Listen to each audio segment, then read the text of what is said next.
Sonu from Learning Point. Today we are going to talk about the atoms and molecules part 7. तो हम लोग पढ़ने वाले हैं आज एटम्स और मॉलिक्यूल्स का पार्ट 7. ठीक है, चलिए स्टार्ट करते हैं. इसका कुछ क्वेश्चंस जो है आपका एनसीईआरटी का कुछ क्वेश्चंस जो है अभी तक हम लोग बहुत सारे क्वेश्चंस को कंप्लीट कर चुके हैं और कुछ बाकी बच गए हैं, वो हम लोग देखने का कोशिश करते हैं. If 1 mole of the carbon atom weight 12 gram, अगर 1 मोल ऑफ कार्बन का वेट अगर 12 ग्राम होता है, ठीक है, तो एक एटम का मास कितना होगा. ठीक है, what is the mass in gram of 1 atom of carbon. ठीक है, तो सबसे पहले देखते हैं 1 मोल जो है कार्बन, उसमें कितना एटम्स हो सकता है. एक जैसा कि हम लोग पढ़े हैं कि 1 मोल जो है कार्बन एटम या किसी कोई भी एटम होता है तो उसमें क्या होता है 6.022 इंटू 10⁻23 एटम्स होते हैं.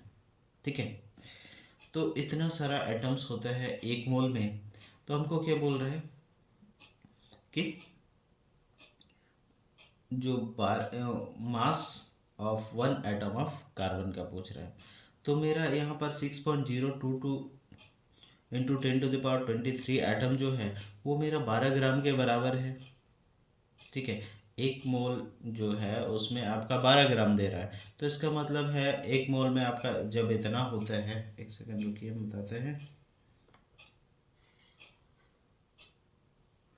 जब हमको दिया गया है कि 1 मोल पे मेरा इतना एटम्स होता है तो हम क्या बोल सकते हैं और यहाँ पे क्या दिया हुआ है, मेरा 1 मोल का वेट दिया हुआ है 12 ग्राम. ठीक है, जब 1 मोल ये दोनों जब बराबर है तो हम क्या करते हैं, आपका 1 मोल के जगह पे हम इसको भी लिख सकते हैं. ठीक है, तो 1 मोल के जगह पे हम इसको लिखें, उसके बाद मेरा क्या हो गया, ये भी 12 ग्राम के बराबर का है. तो अगर हमको एक इतना एटम है, इसमें से हमको एक एटम का मास को देखने का है, तो हम क्या करेंगे, 12 को डिवाइड कर देंगे इतना से. अब जैसे डिवाइड करेंगे तो मेरा वैल्यू निकलेगा उतना ग्राम का 1.99 इंटू 10⁻23 ग्राम का. तो ये हो गया आपका आंसर. आई होप कि आपको समझ में आ रहा होगा. चलिए नेक्स्ट क्वेश्चन देखते हैं. इसमें है which has more number of atom, 100 gram of sodium और 100 ग्राम ऑफ आयरन.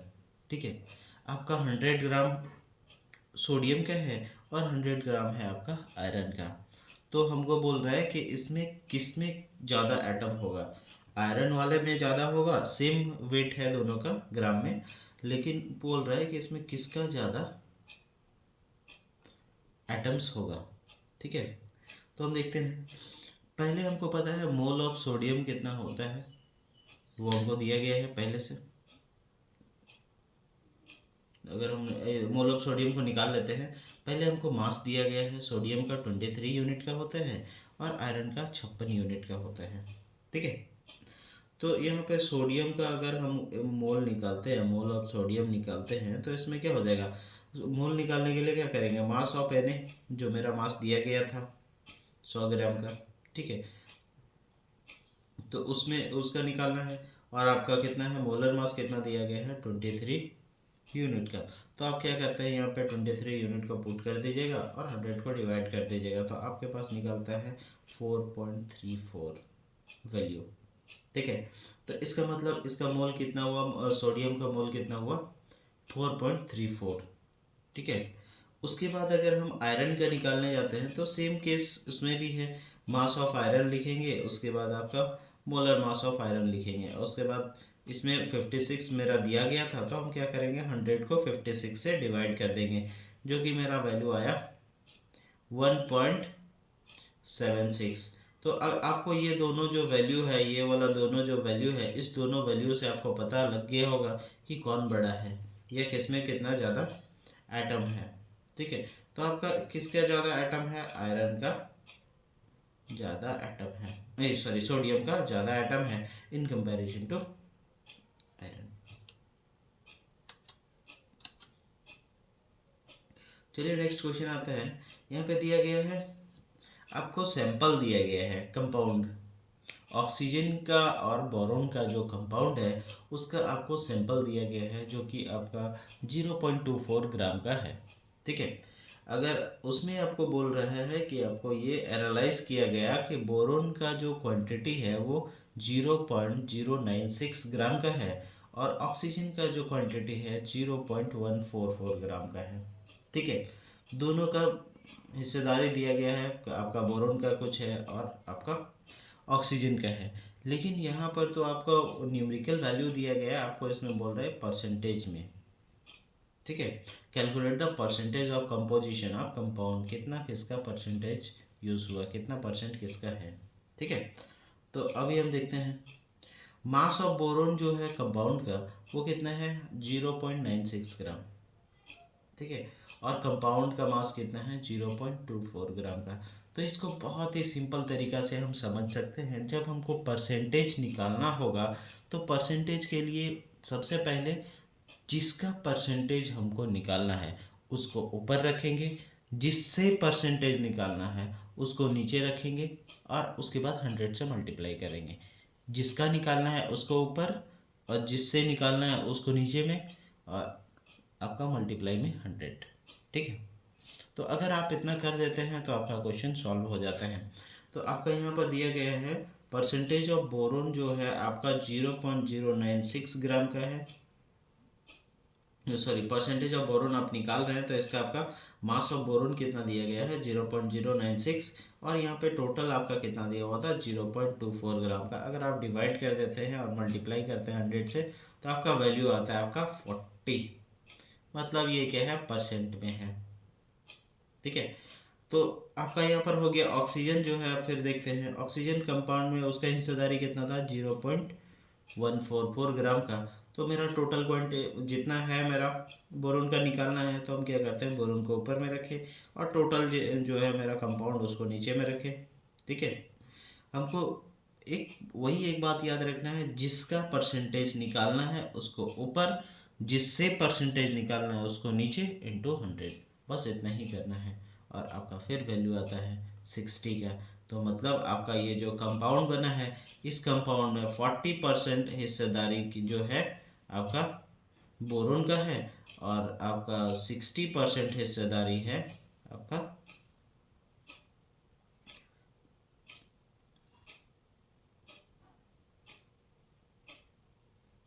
ऑक्सीजन का। सॉरी, यहाँ पे ऑक्सीजन नहीं लिखा गया, ऑक्सीजन लिखना चाहिए था। ठीक है,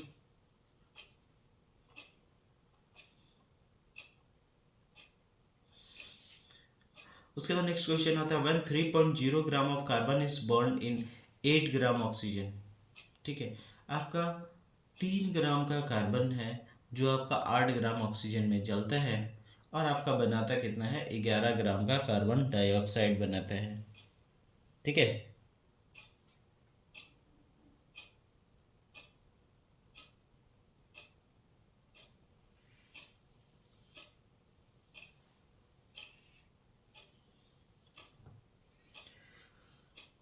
तो आपका 3 ग्राम का था कार्बन और 8 ग्राम ऑक्सीजन के प्रेजेंस में वो जल रहा है। तो अब और बना रहा है कितना 11 ग्राम का कार्बन डाइऑक्साइड।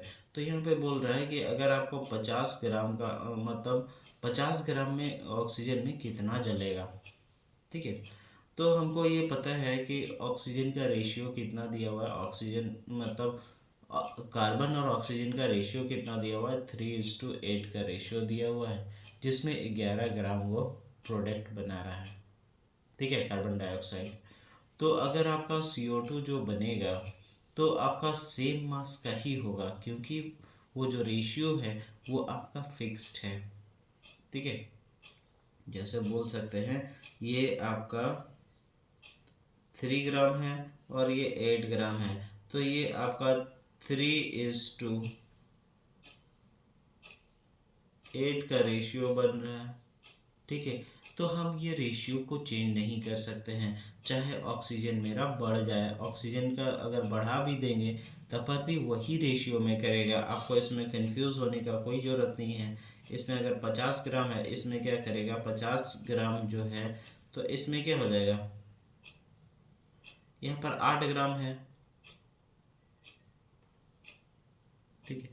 8 रेशियो अगर 8 का दिया हुआ है तो आपका यहाँ 50 से कोई मतलब नहीं होता है मेरा, यहाँ पर सिर्फ मेरा 8 से ही मतलब है कि कितना वैल्यू आएगा। तो हम क्या बोल सकते हैं कि सेम मास होगा CO2 का, ठीक है।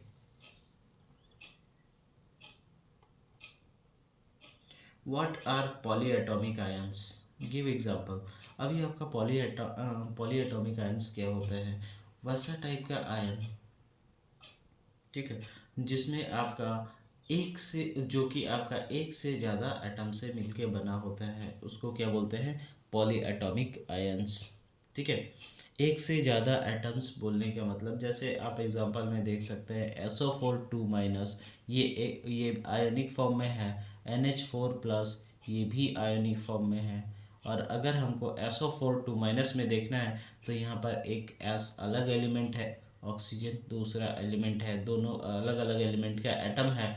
NH4 में भी देख सकते हैं, N अलग एटम है और H अलग एटम है, ये दोनों मिला के आपका एक आयन बनता है, तो हम इसको बोलेंगे पॉली एटॉमिक आयंस। चलिए नेक्स्ट क्वेश्चन आता है मेरा, right the chemical formula of the following.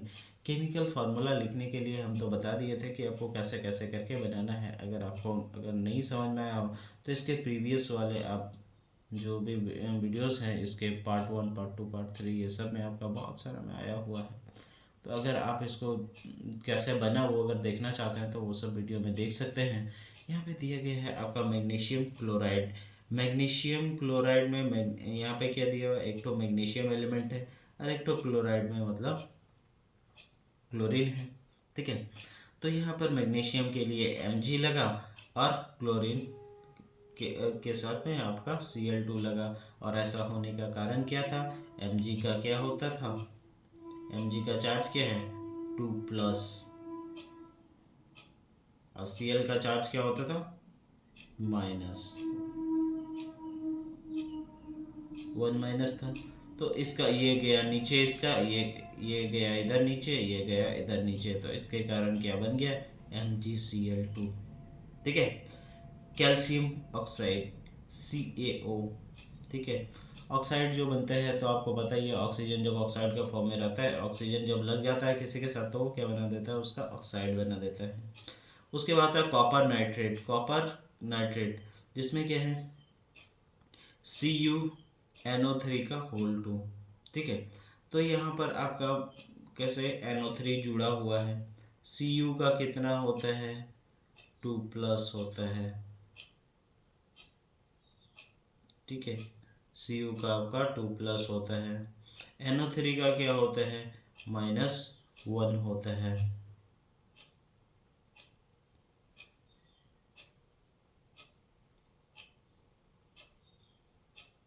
NO3 का -1 होता है।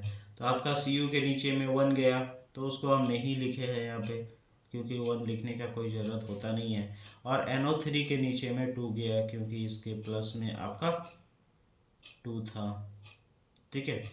और अगर आप बोलिएगा कि यहाँ पर NO3 क्यों हुआ, क्योंकि यहाँ पर ऑक्सीजन और जो नाइट्रोजन है ये आपका बना हुआ है पहले से, जैसे कि हम अभी बना रहे हैं ये वाला, ये दोनों को मिला रहे हैं, नाइट्रोजन और ऑक्सीजन पहले से ही मिला हुआ है ठीक है। उसके बाद है एल्युमिनियम क्लोराइड। एल्युमिनियम क्लोराइड क्या हुआ, जैसे एल्युमिनियम और क्लोरीन मिला तो एल्युमिनियम क्लोराइड बना। और ऐसा 3 आने का कारण क्या है, यहाँ पे Al का क्या होता है 3+ होता है और Cl का -1 होता है। तो इसका -1 का 1 चल गया Al के नीचे में, जो कि हम नहीं लिखते हैं। और Al के ऊपर में जो +3 था वो Cl के नीचे में चला गया और वो बन गया AlCl3। उसके बाद है कैल्शियम कार्बोनेट। कैल्शियम कार्बोनेट में भी सेम वही फार्मूला है जैसे कि आप पहले इस सब में बनाए। कैल्शियम का होता है और आपका CO3 का होता है, इसका 3+ होता है और इसका CO का -1 होता है। ये चल गया नीचे और ये चल जाएगा उधर, ठीक है। जिससे क्या हो जाता है आपका कैल्शियम कार्बोनेट बना CaCO3।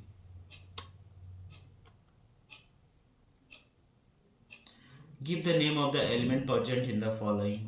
आप देख सकते हैं नाम देना है, जैसे क्विकलाइम। क्विकलाइम का क्या होता है?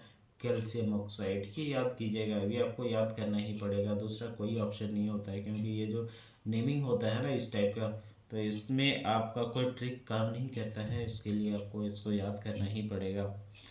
क्विकलाइम, उसका क्या हो गया? Calcium oxide. फॉर्मूला बोले तो CaO। The element present in the quicklime is calcium and oxygen. Quicklime में आपका अगर ये आपका पता रहता है कैल्शियम, क्विकलाइम का कैल्शियम ऑक्साइड होता है, तो आप आसानी से बता सकते हैं कि कैल्शियम और ऑक्सीजन होगा, कौन कौन सा एलिमेंट होगा। दूसरा है हाइड्रोजन ब्रोमाइड, HBr। ठीक है, अगर आपको ये पता रहता है हाइड्रोजन ब्रोमाइड का, तो आप आराम से निकाल सकते हैं कि इसमें हाइड्रोजन है और ब्रोमीन है। नेक्स्ट में आता है बेकिंग सोडा। बेकिंग सोडा क्या होता है? NaHCO3, sodium hydrogen carbonate. ठीक है, तो ये है आपका, इसमें आपका क्या क्या प्रेजेंट है?